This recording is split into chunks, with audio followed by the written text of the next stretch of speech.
Hello friends, আমি Payel Bengali long hair story চ্যানেলে তোমাদের সবাইকে অনেক অনেক ভালোবাসা রইল।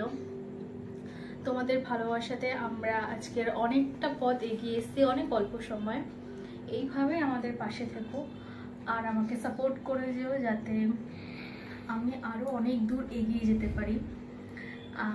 একটা বিশেষ কথা বলতে আজকে তোমাদের কাছে এই ভিডিওটা নিয়ে আসলাম। কালকে ঠিক সন্ধে 7টার সময় আমি লাইভে আসছি তোমাদের সাথে কথা বলতে। কালকে মানে বৃহস্পতিবার সন্ধে 7টার সময় তোমরা অবশ্যই আমার সাথে থেকো, আমার সাথে কথা বলো। আর তোমাদের যদি কোনো কিছু জিজ্ঞাসা করার থাকে তাহলে আমাকে জিজ্ঞাসা করতে পারো। আর অবশ্যই আমাকে কমেন্টে জানাও যে কারা কারা এই লাইভটা দেখতে ইচ্ছুক রয়েছে। ওকে, টাটা।